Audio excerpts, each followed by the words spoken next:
अस्सलाम वालेकुम नाज़रीन, प्रोग्राम ओपिनियन अली काज़ी में बलीकार और यासिर अहमद हम स्टूडियो में ज्वाइन करता सीनियर तज्ज़ियाकार अली काज़ी साहब। अली साहब थैंक यू यासिर। अली साहब, पीपल्स पार्टी जे दौर में हिकिड़ो चकर ईअं थियो त डिप्टी प्राइम मिनिस्टर साहब हिकिड़ा उन खां पहिरियां बि हिकिड़ो चकर थी चुका हुओ। पीपल्स पार्टी जे दौर में जेको आहे उहो डिप्टी प्राइम मिनिस्टर रखियो वियो हुयो। उहो बि माना ईअं महसूसु थियो त ॼण माना कंहिं शइ खे ख़तमु करण लाइ कोई नेगोसिएशन कोई जे चइजे त माना मुफ़ाहमत टाइप। हाणे वरी पाकिस्तान में ॿीहर चकर थियो आहे त शहबाज शरीफ़ हिकिड़ी पार्टी जा आहिनि, उन वक़्तु ॿी पार्टी जा डिप्टी प्राइम मिनिस्टर आहिनि। चकर सेम पार्टी जा ई फॉरेन मिनिस्टर जेके असांजा आहिनि उन्हनि खे डिप्टी प्राइम मिनिस्टर ठाहियो थो वञे। इसाक़ डार साहब खे तंज़ थियनि था त हाणे मुल्क में टे ॿ प्राइम मिनिस्टर्स आहिनि। जी चौधरी, तव्हां इशारो कयो पिया त पीपल्स पार्टी दौर में यूसुफ रज़ा गिलानी साहब जे ज़माने में चौधरी परवेज़ इलाही साहब, वो क्यू लीग जा हुन महिल अॻवान हुआ, उन्हनि खे डिप्टी प्राइम मिनिस्टर जो उहिदो ॾिनो वियो जीअं चौधरीअनि खे राज़ी रखे। हींअर वरी साॻी पार्टी जो जंहिंजो शहबाज शरीफ़ साहब आहे, नवाज़ लीग जो ई अॻवान आहिनि इसाक़ डार साहब, उनखे नाइब वज़ीर आज़म कयो वियो आहे। ज़ाहिर हिन महिल बि इख़्तिलाफ़नि खे थधो करण लाइ कयो वियो आहे। हिन में को ॾिसो, पाण ते काफ़ी ज़माने खां डिस्कस कयो पिए त जेके नवाज़ लीग जे अंदरि जेके ॾार आहिनि ऐं फिशर्स आहिनि, त नवाज़ शरीफ़ जी कैंप खे राज़ी करण लाइ, नवाज़ शरीफ़ खे राज़ी करण लाइ इसाक़ डार खे डिप्टी प्राइम मिनिस्टर कयो वियो आहे। हाणे शायदि राणा सनाउल्लाह खे बि को नौकरी मिलंदी, हाणे शायदि कंहिं ॿिए खे बि मिलंदी, छाकाणि त हीउ हिकिड़ो क्लियर मैसेज आहे त ठीकु आहे, नवाज़ शरीफ़ जो जेको शडो आहे, जेका छाप आहे, हिन हुकूमत तां ज़ीरो न थियणु खपे। ऐं हाणे नवाज़ शरीफ़ पाण नवाज़ लीग जो सदर बि जल्द उहिदो संभाले वठंदो। ज़ाहिर उहिदो संभालींदो, सदर थींदो नवाज़ शरीफ़, त ज़ाहिर एक्टिविटी बि कंदो, ऑटोमेटिकली बयान बि ॾींदो, प्रेस कॉन्फ्रेंसिस बि कंदो, जलसा जुलूस बि कंदो। त शहबाज शरीफ़ साहब लाइ हिकिड़े ई वक़्त में मोहसिन नक़वी ऐं इसाक़ डार खे हाणे मुतमईन रखिणो आहे।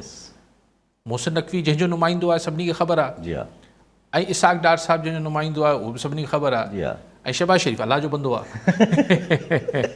ॾिसो न, अॼु हुन चयो आहे न PTI वारे असद कैसर त मुल्क में टे प्राइम मिनिस्टर आहिनि, हिकिड़ो शहबाज शरीफ़, हिकिड़ो डार साहब इसाक़ डार ऐं हिकिड़ो मोहसिन नक़वी साहब। ज़ाहिर इसाक़ डार साहब प्राइम मिनिस्ट्री छो चयो पियो वञे, छाकाणि नवाज़ शरीफ़ जो माण्हू आहे। मोहसिन नक़वी सभिनी खे ख़बर आहे त इदारनि जो माण्हू आहे। त ॿिनि वज़ीर आज़मनि जे विच में हिकिड़ो शहबाज शरीफ़ आहे। जी हा, सो ॿिन्ही खे राज़ी करण जी कोशिशि करे पियो, हलाइण जी कोशिशि करे पियो। टेक्निकली थी सघे थो नवाज़ लीग वारा अॼु सुभाणे में इहो चवंदा त छाकाणि त इसाक़ डार ऐं नवाज़ शरीफ़ साहब हिन ॻाल्हि में ख़ुशि न हुआ त इसाक़ डार खे फिनेंस मिनिस्ट्री न ॾिनी वञे। हू चाहिनि पिया त वरी हिन दफ़े फिनेंस जो कलमदान खातो जेका आहे उहो इसाक़ डार साहब खे ई मिले, वापसि मिले, पर न ॾिनो वियो। जिथां फ़ैसिलो थियो त न, हिन खे न ॾियणो आहे, हिकिड़ो नओं माण्हू औरंगज़ेब साहब खे ॾिनो वियो वज़ीर ख़ज़ाना। त हाणे हू जॾहिं निजकारी जा इजलास सदारत कनि पिया या फिनेंस जे मामलनि खे सदारत कनि पिया, त सभिनी हंधि गोड़ पियो थिए त भई इसाक़ डार जो छा वञे, छो पियो सदारतूं करे। हाणे हू ॿ लिहाज़े डिप्टी प्राइम मिनिस्टर जंहिं वणे खाते जी सदारत करे वठे, त हाणे चयो वेंदो त भई को मसइलो कोन्हे, हाणे त डिप्टी प्राइम मिनिस्टर आहे। सो नवाज़ लीग जे अंदरि जेको ॾफेर आहे, हीअ हुनखे थधो करण जी हिकिड़ी कोशिशि आहे, पर इहा कोशिशि खणी का करामत थींदी कोन, छाकाणि त जेको मोहसिन नक़वी वारो लॾो आहे उहो हावी रहंदो शहबाज शरीफ़ ते। इसाक़ डार सिर्फ़ु हिकिड़े नाले मात्र जंहिंखे चइजे अलामती तौर ते त डिप्टी प्राइम मिनिस्टर हूंदो। उहे बि आइन में डिप्टी प्राइम मिनिस्टर का शइ न थींदी आहे, आइन में अहिड़ी का गुंजाइश ई न आहे। बाक़ी वज़ीर आज़म जी मर्ज़ी आहे, ॿ टे डिप्टी प्राइम मिनिस्टर रखी वठे, ॿ टे असिस्टेंट प्राइम मिनिस्टर रखी वठे, उहो प्राइम मिनिस्टर जी मर्ज़ी आहे। लेकिन को हुनजे आइन में नाइब वज़ीर आज़म जी को उहिदे जी को ज़िक्र न थियल आहे। लिहाज़ा ही उहा ई अलामती आहे, पर हीउ वधीक अलामती रहंदो। सिर्फ़ु इहा सदारत वदारत करण में को पोइ इसाक़ डार खे ॾुखियाई न थींदी, पर हुकुम हुनजो कोन हलंदो, हुकुम वरी बि मोहसिन नक़वी वारनि जो ई हलंदो। अच्छा, अहिड़ी एक्सट्रीम पोज़ीशन वठणु, डिप्टी प्राइम मिनिस्टर क्रिएट करणु, डिप्टी प्राइम मिनिस्टर ठाहिणु, ज़ाहिर पीपल्स पार्टी बि कयो, बट दैट वॉज़ हुननि खे हुकूमत बचाइणी हुई पंहिंजी, हिननि खे बि हुकूमत बचाइणी आहे पंहिंजी, पर हिननि खे त आहे अञा 3 महीना 4 महीना मथे थिया आहिनि। न, हिननि जी हुकूमत खे ॿाहिरां को लहर न लोॾो आहे फ़िलहालु। इस्टेब्लिशमेंट हिन सां गॾु आहे, PTI हिन पोज़ीशन में ना आहे त हुकूमत खे पार्लियामेंट जे अंदरां या पार्लियामेंट जे ॿाहिरां को लोॾो ॾेई सघे। हिननि खे मसइलो पंहिंजे ई अंदरां जेको आहे, जेको हिकिड़ो ॾिसो न, शहबाज़ हुकूमत खे या हिकिड़ो ख़तरो त ख़ुदि नवाज़ शरीफ़ मां आहे न, नवाज़ लीग हुकूमत खे, जी हा, ख़ुदि नवाज़ लीग हुकूमत खे नवाज़ शरीफ़ मां ई ख़तरो आहे। जी हा, त उन थोरो बंदि हितां थोरो कमज़ोर पियो थियो, त उनखे हीअ लेपापोती कई वई आहे डिप्टी प्राइम मिनिस्टर वारी। सो लेकिन हीअ हिकिड़ी हीअ ॾिसो न, हीअ जॾहिं मतिलबु हिन सां छा चइबो आहे त ॿिली थेले मां ॿाहिरि अची, हिन टाइप जा जेके मिसाल मुहावरा यूज़ थींदा आहिनि, हीअ उहो जेको इख़्तिलाफ़ हो जंहिंजो पाण सभु ज़िक्र करे रहिया हुआसीं त नवाज़ शरीफ़ जो जेको इख़्तिलाफ़ आहे उनजो एविडेंस आहे, उहो हीअ हुनजी साबिती आहे त हुनखे थधो करण जी कोशिशि आहे। जी हा। अच्छा, पर पोइ अगरि हिकिड़ो जीअं तव्हां ॻाल्हि कई त को लहर न लुॾो, पर PTI जी ॻाल्हियूं त निगोसिएशन जूं हलनि थियूं, नथियूं हलनि, को कीअं मौक़ुफ़, को कीअं मौक़ुफ़। कल्ह ताईं जेको सेनेटर पंहिंजो नून लीग जा जेके इरफान सिद्दीकी साहब चवनि पिया त माना निगोसिएशन खोलण लाइ हाथ मिलाने के लिए तयार हो, अॾो चवनि था त बाबा हे त रुॻो केसिस ख़तम जी ॻाल्हियूं था कनि, हिननि जे बग़ैर बि असां हुकूमत हलाए वेंदा, त भली हले थी पई। ॾिसो, Irfan Siddiqui is nobody, nobody in the sense कि नेगोसिएशन पंहिंजी मर्ज़ी सां इरफान सिद्दीकी शुरू न पियो करे सघे, पंहिंजी मर्ज़ी सां पोइ ते हटी न पियो सघे।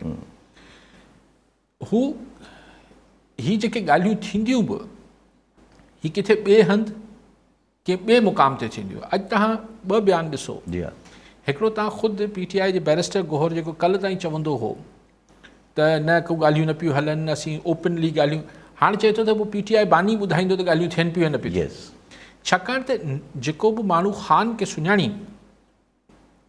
जेके बि माण्हू ख़ान जे वेझो आहिनि, उहे सभु हिन ॻाल्हि खे सम्झनि था त एतिरी क्रूशल टॉक्स जेके आहिनि उहो पाण ई कनि। हा, हू सवाइ ख़ान जे, हू ख़ान पंहिंजो मैंडेट के ॿिए खे ॾींदो ई कोन। जी हा, ऐं जेतिरी अच्छा ॿी धुर खे बि ख़बर आहे त जेतिरी रिआयत ख़ान पाण ॾींदो, ओतिरी विच वारे खां वठणु ॾुखी थींदी।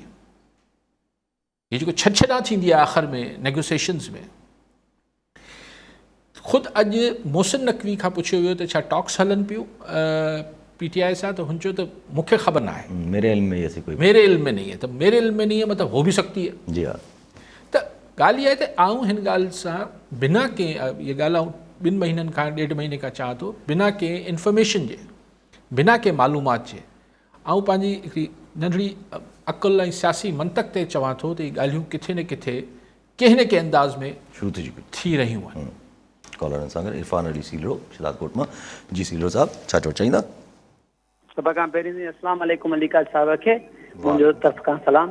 सर, अॼुकल्ह जेको आहे मीडिया ते ख़बरूं हलंदड़ आहिनि त PTI ऐं जेको आहे एस्टेब्लिशमेंट जे हवाले सां इहे ख़बरूं हलनि पियूं त इन्हनि विच में के ॻाल्हियूं थींदियूं, त पोइ मुंहिंजो इहो सुवालु आहे त छा इन खां बाद में जेकॾहिं PTI ऐं एस्टेब्लिशमेंट पाण में ठही थियूं वञनि त पोइ छा हीअ हुकूमत जी?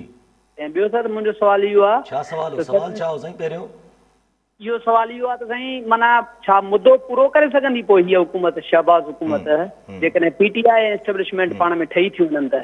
ठीकु आहे साईं। ॿियो सर मुंहिंजो सुवालु इहो आहे त अॼुकल्ह जेको आहे जेका आहे सिंधी मीडिया ख़ासि करे जेके आम इशूज़ आहिनि ऐं जेको आहे उन्हनि ते जेको आहे उहा ध्यानु ओड़े नमूने सां न पई ॾिए जहिड़े नमूने सां उर्दू मीडिया जेको आहे हाईलाइट पई करे सिंध जा मसइला, ख़ासि करे इश्क मुर्शिद ड्रामो तव्हां ॾिठो त कहिड़े नमूने सां उन्हनि जेको आहे सिंधी म्यूज़िक ते उन्हनि जेको आहे वायरल कयो ऐं सिंधी।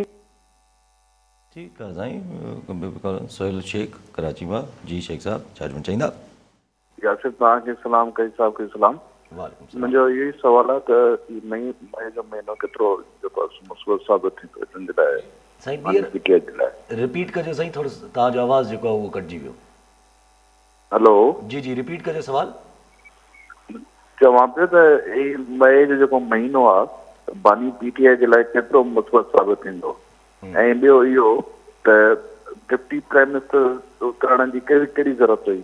अॼु में ई मुल्क खसारे में आहे, वरी उन्हनि जा उहिदा वधाइण, वरी उन्हनि जो प्रोटोकॉल, जेके कुझु शयूं आहिनि हिन ते अॼु कया था। ठीकु साईं। साईं जेके सीलरो साहब हुआ त अगरि ॻाल्हियूं थी वयूं एस्टेब्लिशमेंट ऐं PTI जूं त पोइ ही हिननि जो मुद्दो पूरो थींदो न थींदो? साईं न थींदो, न थींदो ज़ाहिर न थींदो। छाकाणि त पोइ ईअं न आहे त को महीने ॿिनि में को किसो ख़तमु थी वेंदो, लेकिन बहरहाल पोइ ॾे वठ में हिन इलेक्शन्स जी ॻाल्हि वरी थींदी, पोइ साल में थिए ॿिनि में थिए, उहो त हाणे मूंखे ख़बर न आहे। ॿी ॻाल्हि, तव्हांजो आर्ग्यूमेंट सॼो एतिरो तव्हां ठाहे त सिंधी मीडिया खां सिंध जा इशूज़ उर्दू मीडिया वधीक पई खणे, वरी तव्हां हिकिड़े गाने जो ज़िक्र पिया कयो, गाने जो ज़िक्र कयो, ऐं छा अर्ज़ु कयां सिलवर साहिबु, वेरी डिफरेंट छा अर्ज़ु कयां, हू इशू न आहे, इहो इशू न आहे, इहे इशूज़ त सिंध जा ॿिया खोड़ आहिनि। ख़ैर तव्हांजी मर्ज़ी आहे, जीअं तव्हांजो मौक़ुफ़ आहे।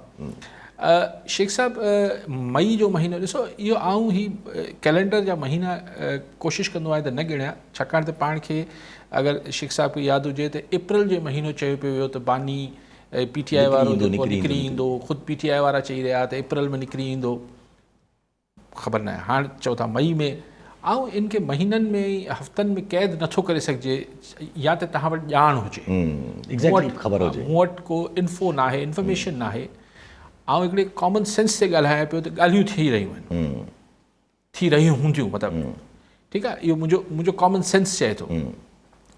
थी सघे थो त इनखे जॾहिं ॻाल्हियूं इहे ओपन थियनि त इहो न मञियो वञे त हीअ अप्रैल में थी रहियूं हुयूं या हीअ मार्च खां शुरू थी वियूं, इहो चई वञे त 2 ॾींहंनि खां ॻाल्हियूं कयूं पिया, लेकिन किथे न किथे ॻाल्हियूं आहिनि।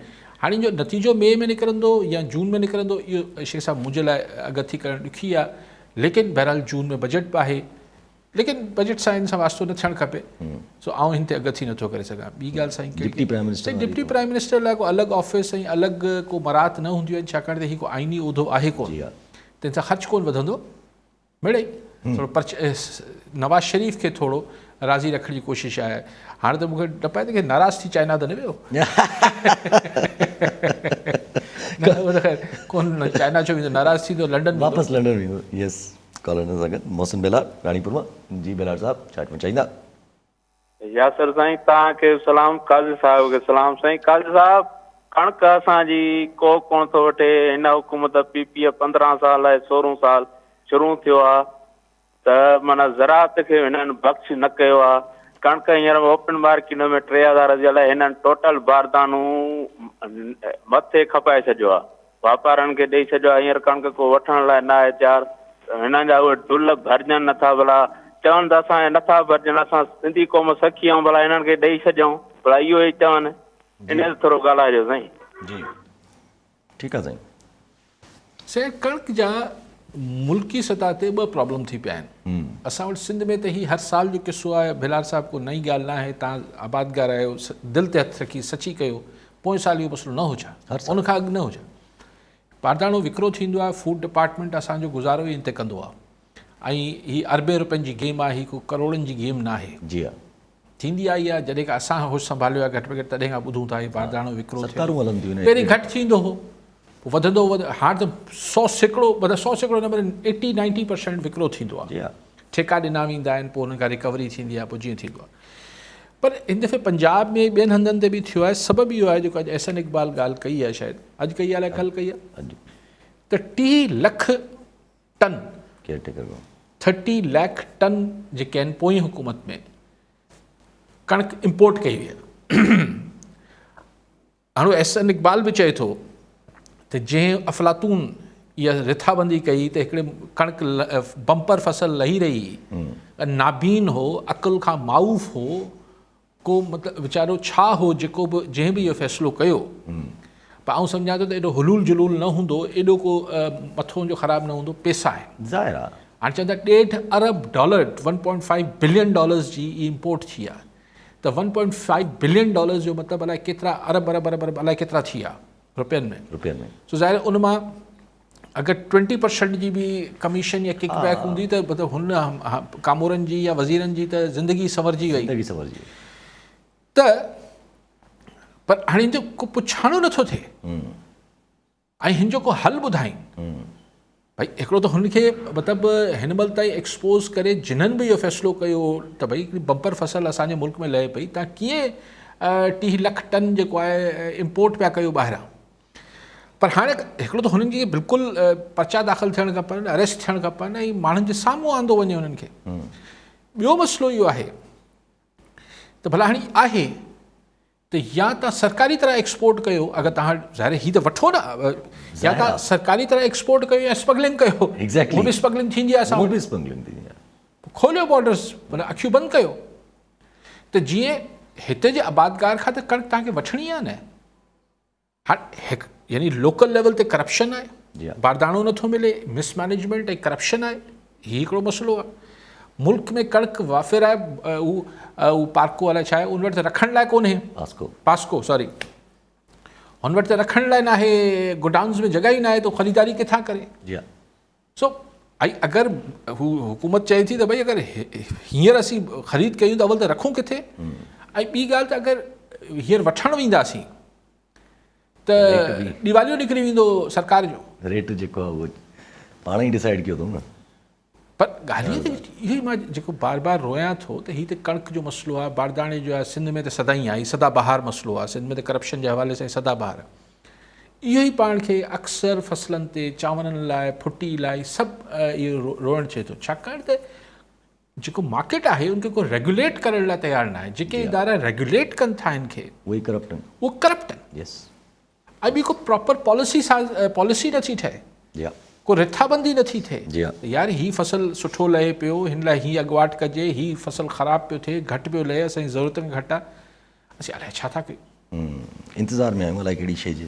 ऐं पेट भरण वारी ॻाल्हि जेका भेलार साहिबु चयो पिया उहो बसि अलाह भरे, बाक़ी अलाह भरे, बाक़ी सही ॻाल्हि आहे। अच्छा वॾी हिकिड़ी ॻाल्हि सम्झाए, मौलाना फज़ल रहमान काफ़ी सख़्तु मौक़ुफ़ रखनि था पिया असेंबली में, असद कैसर साहब बि सख़्तु मौक़ुफ़ रखनि था पिया, मौलाना फज़ल रहमान साहब खां विसरे नथी इहा ॻाल्हि त असेंबली जेके आहिनि खपायूं आहियूं आहिनि, बार बार रिमाइंड कराइनि था पिया, पर हुननि इहा बि ॻाल्हि करे छॾी त मां इनकार, असांजी हिन ॻाल्हि त नथी हले, पर असांजो माना असांखे मसइलो न आहे PTI सां ॻाल्हि करण ते, पर हुन वरी सुन्नी इताद काउंसिल जा हामिद रज़ा चया PTI जा हिकिड़ा वॾा हिन वक़्तु नाम रखनि था PTI जे अंदरि, उहे सजेस्ट कनि था PTI खे त तव्हां रोडनि ते अचो, असेंबलियूं छॾियो, जेसि ताईं इमरान ख़ान साहब खे रिलीफ न मिले। जी ज़ाहिर इहे सभु पाण अलॻि अलॻि पाण खे ॾिसणो पवंदो। असद कैसर साहिबु ज़ाहिर PTI आहे, उहो त सख़्तु मौक़ुफ़ रखंदो, ॻाल्हियूं बि ईअं ई कंदो। मौलाना फज़ल रहमान साहिबु हीउ जेको बार बार वर्जा करे थो त हीअ असेंबली अवाम जी असेंबली आहे या एस्टैब्लिशमेंट जी चूंडियल असेंबली आहे, अवाम चूंडी आहे या छा थियल आहे, वो चवनि था न 2018 जी इलेक्शन फेयर थी, न 2024 जी इलेक्शन थी। मौलाना फज़ल रहमान ॻाल्हि त ग़लति नथो करे, धांधली एतिरी छायल आहे हिन ॿिन्ही इलेक्शन्स ते, ऐं 24 ते त कमाल थियल आहे, त उहो मौलाना फज़ल रहमान चए थो त भई हीउ पोइ जेसि ताईं सियासतदान ईअं ई पाण खे ॿियनि जे दरनि ते वेही ऐं हुननि खे कॉम्प्रोमाइज़िस करे इक़्तिदार वठंदा, तेसि ताईं इहो हशर थींदो वेंदो वारे वटि, ऐं इहो ई थींदो रहियो आहे 76-77 सालनि में पाकिस्तान जी तारीख़ में, त हिकिड़नि खे रिआयत मिले थी, ॿियनि खे सख़्ती अचे थी, वरी ॿियनि खे सख़्ती वारनि खे वरी रिआयत मिले थी, हिननि खे सख़्ती मिले थी, and this goes on and on. त ॻाल्हि इहा आहे त अगरि ट्रू डेमोक्रेसी जी ॻाल्हि कनि था त वाक़ई में पोइ डेमोक्रेट थियनि न। मौलाना फज़ल रहमान जी ॻाल्हि टेक्निकली त ग़लति न आहे, ऐं हू चए थो त उहा ई ॻाल्हि तव्हां ॾी त असेंबलियूं पूरी विकिरो थियूं आहिनि, यानी पैकेज डील थी आहे। जी हा। हाणे तव्हां अगरि जेके इलेक्ट्रोल पॉलिटिक्स कंदड़, इहे जेको इलेक्शनरी सियासत कंदड़नि जे विच में अगरि कंहिं कचहरी में वियो महफ़िलनि में, त उते लफ़्ज़ इस्तेमालु थिए थो सर पैकेज डील थी हिन दफ़े, अॻु में छा थींदो त बाबा हू तक वाइज़ हिन तक ते, हुन तक ते, हेतिरा तक, फलाणा तक, उन्हनि ते ॻाल्हि ॿोल हलंदी ऐं हुननि ते को सौदेबाज़ी थींदी। हाणे लफ़्ज़ इस्तेमालु थिए थो पैकेज डील थियल आहे, हाणे इन तशरीह तव्हां पाण करे वठो त पैकेज डील सां मुराद कहिड़े, लेकिन मौलाना फज़ल रहमान इहो नथो ॿुधाए त हीअ डील कंहिं कंहिंसां कई आहे, उहो मौलाना फज़ल रहमान बि माण्हुनि जे कॉमन सेंस ते छॾे थो। सो हाणे ॻाल्हि इहा आहे त बट पोइ जॾहिं इहा सभु ॻाल्हियूं मौलाना साहिबु करे थो ऐं हिकिड़ो छह जमाती इतिहाद अपोज़िशन इतिहाद ठहे थो, त मौलाना साहिबु हुन में शामिलु नथो थिए। मौलाना साहिबु इहो ज़रूरु अॼु चयो आहे त असांजी ॻाल्हियूं न थी रहियूं आहिनि PTI सां, पर असां इनकार बि न कयो आहे ॻाल्हियुनि जो, यानी मौलाना साहिबु पंहिंजी जेका बार्गेनिंग पोज़ीशन आहे हू अञा बि विचथरी रखे पियो, हिकिड़े झांदीदा सियासतदान वांगुरु, त हू पंहिंजी जेका त भई आउं ॿिन्ही पासनि लाइ ओपन टू टॉक्स आहियां न अञा। सो हाणे उनखे PTI वारनि खे हीअ ॻाल्हि नथी वणे त मौलाना साहिबु सिधो थी छो त साम्हूं अचे। मौलाना साहिबु अञा ॿई पासा ॿई दर बंदि नथो करे, हिकिड़े सीज़न पॉलिटिशियन वांगुरु, लेकिन अल्टीमेटली मौलाना साहिब खे हीउ जेको मौक़ुफ़ आहे मौलाना साहिब जो, हिन खे पंहिंजी पार्टी में, पंहिंजे वर्कर्स में, पंहिंजे सपोर्टर्स में हिन खे दवाम बख़्शण लाइ या हिन खे हिकिड़ो हिन में साह बरक़रार रखण लाइ मौलाना खे कुझु न कुझु प्रैक्टिकल एक्सरसाइज करणी पवंदी। पोइ हाणे रुगो ॿ टे जलसा करे थो या जुलूस वुलूस करे थो, उहो हाणे मौलाना साहब खे ॾिसूं छा थो करे। कॉलर सां मीर एजाज़ टालपुर टंडोडिया मोहन मां। जी टालपुर साहब छा चवणु चाहींदा? तव्हांखे कारी साहब खे सलाम। मुंहिंजो सुवाल इहो कैसे बि ॻाल्हियूं हलनि पियूं त इमरान ख़ान ऐं एस्टेब्लिशमेंट जे विच में ॻाल्हियूं थियनि पियूं या को कराइण वारो आहे, या इहे बयान बि खुली इमरान ख़ान ॾिना हुआ त मूंसां ॻाल्हाइनि ऐं ॻाल्हाइण लाइ तयारु आहियां, पर एस्टेब्लिशमेंट मूंसां कोन थी ॻाल्हाए। एस्टेब्लिशमेंट कहिड़ो मैंडेट आहे जंहिंसां हीउ ॻाल्हाए थो? जमहूरियत जे जेकॾहिं तस्वुरु कयो वञे त एस्टेब्लिशमेंट सां हीउ छो थो ॻाल्हाए, ऐं जे हीउ ॻाल्हाए थो त पोइ हिननि ऐं ॿियनि में कहिड़ो फ़र्क़ु आहे? पोइ शहबाज शरीफ़ बि ठीकु आहे, पोइ हीउ बि ठीकु आहे, पोइ PPI वारा बि ठीकु आहिनि, पर जेकॾहिं एस्टेब्लिशमेंट सां ई ॻाल्हाइणो आहे पोइ बाक़ी PPI नून लीग सां ॻाल्हाइण में कहिड़ो मसइलो हल थी वेंदो? छो न सियासतदान सभु पाण में गॾिजी हिकिड़ो मज़बूत फोरम ठाहे पोस्ट एस्टेब्लिशमेंट सां ॻाल्हाइनि ऐं हिकु गेम ऑफ रूल जेको क्रिएट कनि त अॻिते असांजे मुल्क खे कीअं हलाइणो आहे। बाक़ी हुन सां ॻाल्हाइणो आहे डीज़ल आहे, अॼु उहो डीज़ल गॾाए, हू जेको आहे अचकज़ई साहब खे कहिड़ा नाला ईंदो उहो गॾाए, बाक़ी सभिनी सां वेही पाण में ॻाल्हाए पोस्ट एस्टेब्लिशमेंट सां ॻाल्हाइनि, या त पोइ ग़ुलामी क़बूल न आहे त पोइ यकी क़बूल न आहे। इहो काई साहब खां सुवाल आहे, महिरबानी। मीर साहब, पाकिस्तान जी इक़्तिदारी सियासत जा ॿ रुख़ आहिनि ऐं उहे ॿई रुख़ असां वटि शदोमत सां डिस्कस थींदा आहिनि। हिकिड़ो आहे इंतिहाई किताबी रुख़, इंतिहाई यानी बुकिश, जेको ग़लति न आहे, इहो बिल्कुलु ठीकु आहे, जंहिंजी तरफ़ तव्हां निशानदेही कयो पिया त साईं की इहा कहिड़ी ॻाल्हि थी, एस्टेब्लिशमेंट वटि कहिड़ो मैंडेट आहे जो हुन सां ॻाल्हाइजे, एस्टेब्लिशमेंट केरु थींदी आहे जंहिंसां असीं ॻाल्हायूं। पर हक़ीक़त छा आहे मीर साहब? एस्टेब्लिशमेंट केरु आहे ऐं एस्टेब्लिशमेंट छा आहे? तव्हां बि लोकल माण्हू आहियो, तव्हां बि इलेक्शनूं ॾिठियूं हूंदियूं सभु, बिल्कुलु इहो त हाणे ॾिसो ॻाल्हि इहा आहे त इन प्रिंसिपल हिकिड़ी तव्हां किताबी हिकिड़ी उसूली ॻाल्हि त तव्हां ठीकु था कयो, पर अगरि ग्राउंड रियलिटी ॾिसिजे त छा आहे? अगरि अॼु मिसाल पाण मफ़रूज़े तौरु ॻाल्हायूं था त अडियाला वारो मियां शहबाज शरीफ़ ॾे चए त अचो ॻाल्हियूं कयूं, मियां शहबाज शरीफ़ कंदो? अगरि हुनखे इजाज़त न मिलंदी त न कंदो न सर। अच्छा, इहा ॻाल्हि तव्हांजी ईअं ठीकु आहे त हीअ वारे वटे पोइ हीअ एक्सप्लॉइट थियनि था, लेकिन थियनि था। सो ॻाल्हि इहा आहे त ऐं हींअर जेको जेतिरी शयूं सठे पियो अडियाला वारो या हुनजी पार्टी जेको तकलीफ़ूं सठे पई, इन में रिलीफ छा मियां शहबाज शरीफ़ हुनखे ॾेई सघे थो? नथो ॾेई सघे न। हू पंहिंजो होम इंटीरियर मिनिस्टर पंहिंजो नथो रखी सघे, हू पंहिंजो फाइनेंस मिनिस्टर नथो रखी सघे। जी हा, त ॻाल्हि इहा आहे त हिकिड़ी रियलिज़म बि त आहे न सर, हिकिड़ी हक़ीक़त बि आहे। हाणे कंहिंखे वणे थी नथी वणे हिकिड़ी जुदा बहस आहे। ऐं इंस्टीट्यूशन हिकिड़ी तव्हां सां वरी बार बार वधाए, हिकिड़ी आहे किताब, हिकिड़ी आहे इन प्रिंसिपल ॻाल्हि, उहा तव्हां ठीकु था कयो, पर हक़ीक़त छा आहे? छा हीउ जेको डेडलॉक आहे, हीउ जेको क्राइसिस आहे, इहो हल थी सघंदो अगरि सिर्फ़ु मियां शहबाज शरीफ़ ऐं इमरान ख़ान गॾु वेही रहनि? अवल त हीउ वेहंदा ई कोन न। चलो आउं चवां थो हिकिड़े सेकेंड लाइ मञूं त अडियाला वारो वेही रहे, शहबाज शरीफ़ खे इजाज़त मिलंदी छा? न मिलंदी न। शहबाज शरीफ़ मैटर बि अगरि ॾिठो वञे त केरु एतिरो करे थो।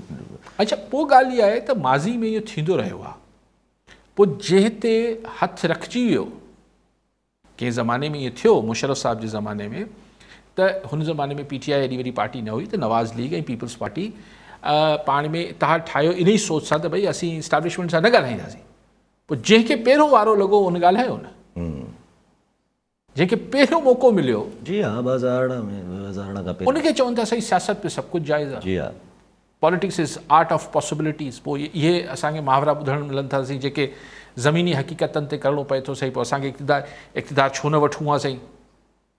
PDM 1 जेका आहे उहा उन ई मसलहतनि जे तहत, उन ई मसलहत लफ़्ज़ आउं चवां पियो, पर उन ई सुनहरी उसूलनि तहत PDM सरकार 1 ठही, त यार इक़्तिदार लाइ सियासत कयूं पिया, छो न वठूं?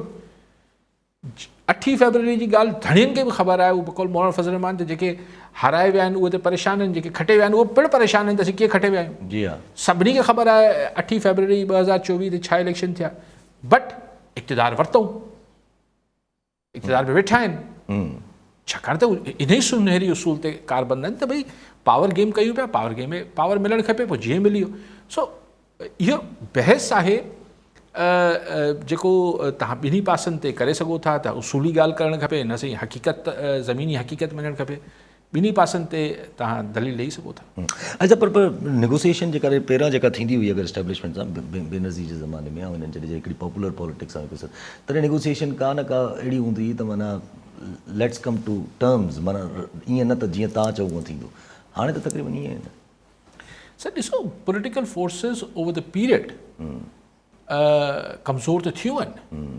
जीअं असां वटि 76 सालनि जी अगरि को तव्हां क्रॉनिकल हिकिड़ी पूरी कढो 76 सालनि जी हिस्ट्री, त उनमें थियो आहे कॾहिं कॾहिं एस्टेब्लिशमेंट तमामु कमज़ोर थी वई, यस, पॉलिटिकली स्पीकिंग, यस, सियासी तरह इलाही पोइते हली वई। जी हा, वरी हुननि रीगेन कई पंहिंजी पोज़ीशन, ऐं सियासी पार्टियूं इलाही पावरफुल थियूं, वरी हू पोइते हटियूं।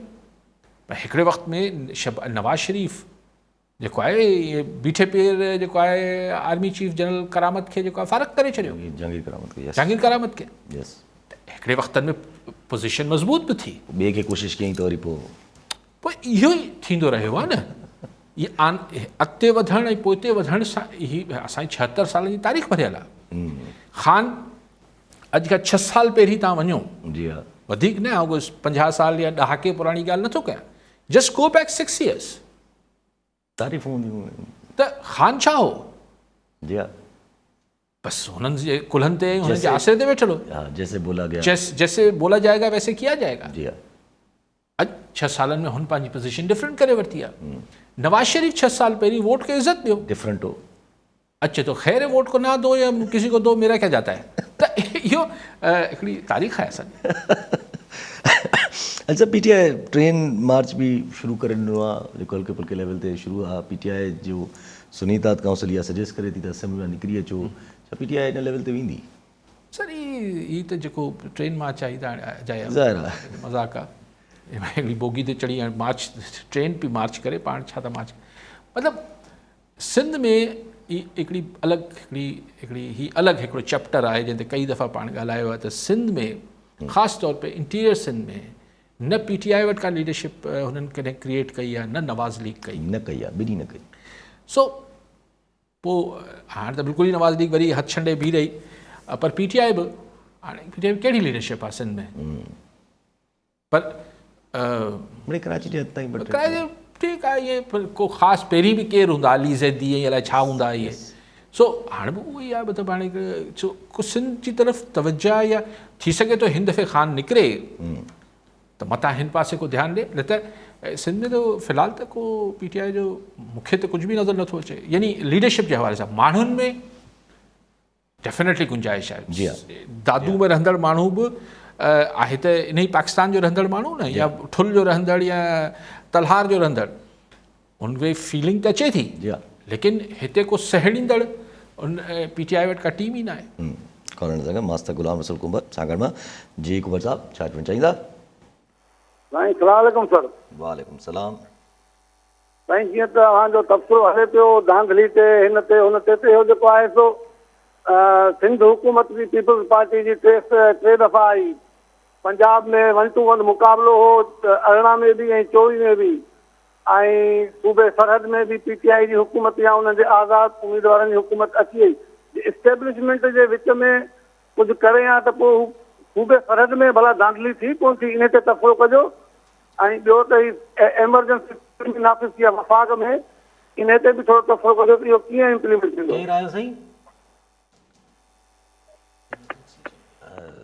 ॿियो मुशाहिद हुसैन लगारी कंबड़ मां। जी लगारी साहब छा चवणु चाहींदा? पहिरीं तव्हां हू ॻाल्हि पे कई त सुन्नी इतिहाद जे सरबराह चयो आहे त असेंबलियूं छॾियो ऐं ॿाहिरि निकिरी अचो रोडनि ते। मुंहिंजे ख़्याल ख़ान हिकिड़ो दफ़ो त इहो वॾो ब्लंडर सियासी वॾो नुक़सानु पंहिंजो कयो असेंबलियुनि खां इस्तीफ़ा ॾेई। हिन दफ़े मुंहिंजे न ख़्याल ते वरी बेवकूफ़ी थींदी, वॾी सियासी बेवकूफ़ी थींदी ऐं ग़लती थींदी। बेवकूफ़ी लफ़्ज़ मुनासिबु न आहे, सियासी ग़लती थींदी त असेंबली मां ॿाहिरि अची वञिजे। हुन ॾिनी आहे मौलाना साहब, लेकिन मुंहिंजे न ख़्याल ख़ान हिन खे मञंदो हिन दफ़े। कॉलर अकील अहमद शिकारपुर मां। जी अकील साहब छा चवणु चाहींदा? वालेकुम।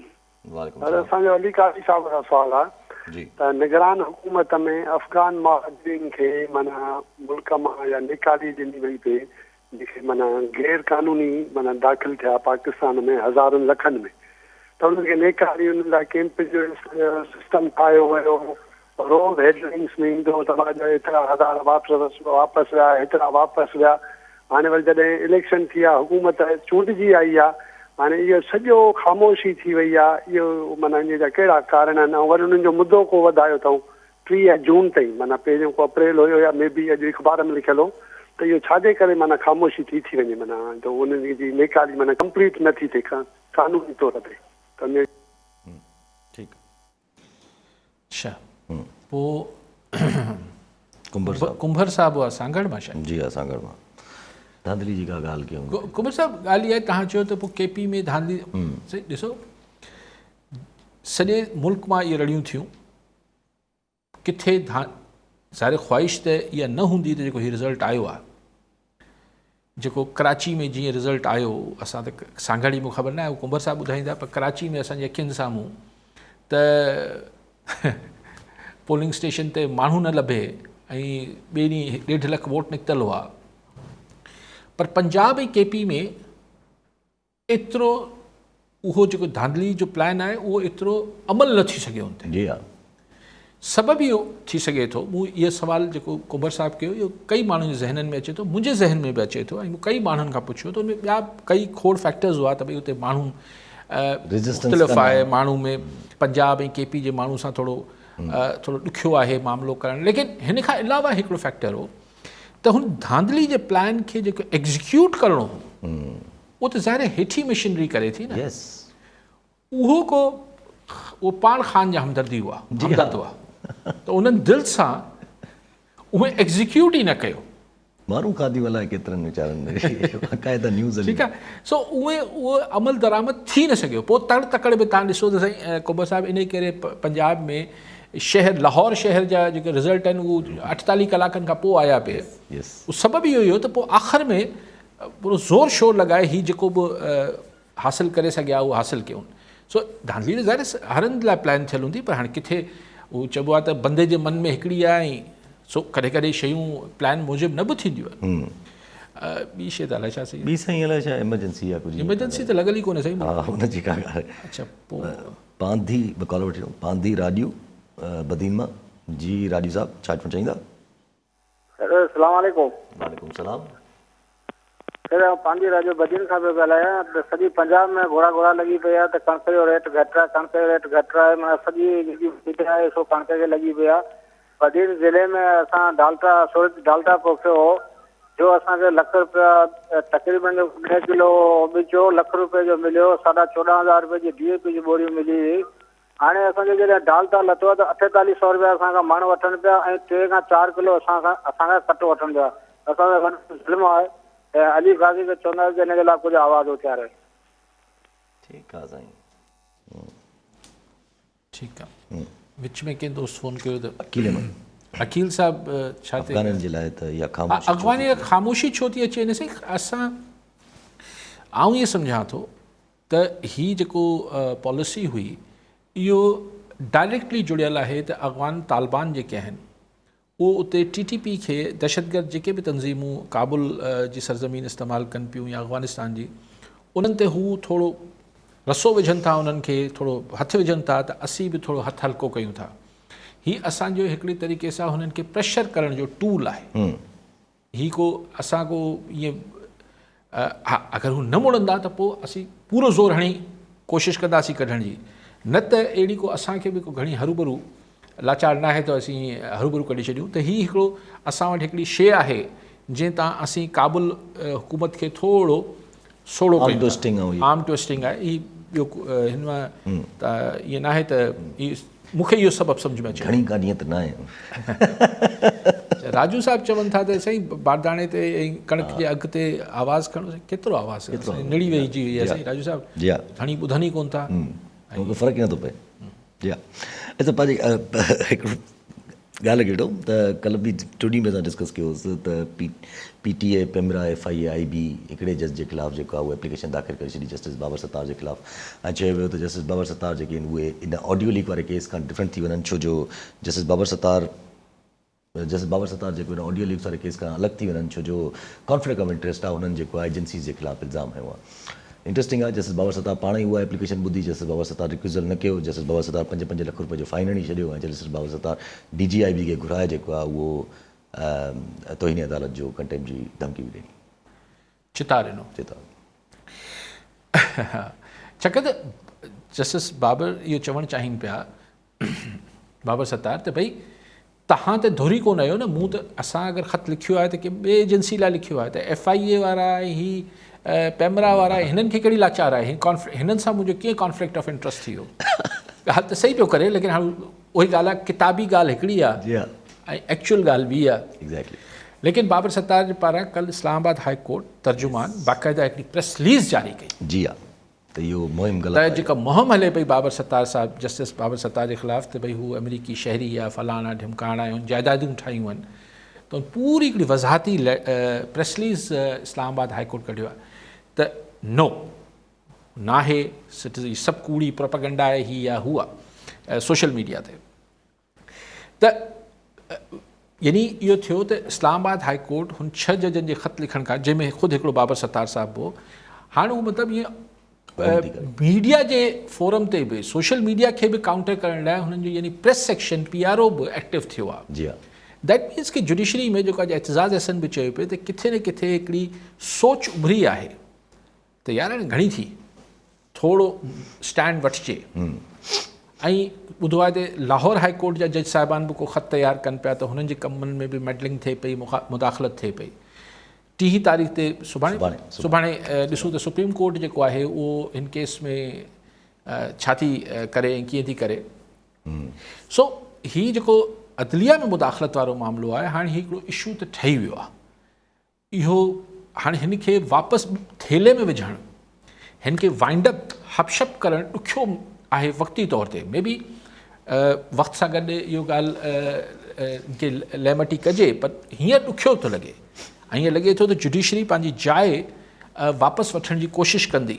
ऐं ॾिसूं त हुनखे सोशल मीडिया ते कंपेन ऐं हीअ सभु शयूं आहिनि, पर ॾिसूं त हिनखे कीअं रोकण जी कोशिशि थिए थी ऐं जुडिशरी हुन ते कीअं रिस्पॉन्ड करे थी। अच्छा, पर एतिरा असन सां बि इहा ॻाल्हि कई त जुडिशरी ठीकु आहे, सुठो आहे, करे थी पई, पर 3 महीननि वारे इलेक्शन वारे फ़ैसिले ते अगरि जुडिशरी स्टैंड वठी त ज़्यादा बहितर हो। बेसिकली उतां खां पोइ हिकिड़ो असां एतिज़ाज़ हसन त बैरिस्टर आहे, तमामु हिकिड़ो झूनो, हिकिड़ो समझदार आइन ऐं कानून ॿाहिरि आहे, पर मूं जहिड़ो माण्हू उन महिल रड़ियूं पिया कयूं त अगरि सुप्रीम कोर्ट जो फ़ैसिलो अमल न करायो सुप्रीम कोर्ट पंहिंजे फ़ैसिले ते, त अदलिया जो ॾाढो कमु ख़राबु थींदो। त उन महिल कॉलर असांजा कई हाणे चवंदा त हीअ कहिड़ी ॻाल्हि थी, हीअं सुप्रीम कोर्ट जो फ़ैसिलो कीअं मञी वञिजे। त उहे ॻाल्हि आहे त असां हिकिड़े नंढे मुदे में शयुनि खे ॾिसूं था, पर ॻाल्हि उहा उतां ई घणी शुरू थी। एग्ज़ैक्टली उतां ई शुरू थी। त सुप्रीम कोर्ट जे फ़ैसिले ते जॾहिं अमल न थियो त पोइ हाई कोर्ट छा थी विकिणे, पोइ सेशन कोर्ट छा थी विकिणे, पोइ सिविल कोर्ट छा थी विकिणे। जी असां तव्हांजे लाइ त विकिणे थी, लेकिन सो बेसिकली हुन सुप्रीम कोर्ट जे ऑर्डर ते जेको इलेक्शन कराइण जो 90 ॾींहंनि में हुकुम हो, उन ते अमल थियणु खपे आहे। त अॼु ही जुडिशरी सां जेको थिए पियो, लेकिन लेट्स सी जुडिशरी वरी अगरि पंहिंजे पाण खे वापसि रीयूनाइट करे ॾिसूं। सुभाणे जे मुंहिंजी अखियूं सुभाणे वारे शुनवाई में आहिनि, त उते छा थो थिए ऐं कीअं ॻाल्हि खे काज़ी फ़ाइज़ ईसा साहिबु अॻिते खणी थो वञे। ठीकु आहे, वॾी महिरबानी साहब। नाज़रीन, अॼु प्रोग्राम जो पूरो थियो, पर ईंदड़ प्रोग्राम में दौर में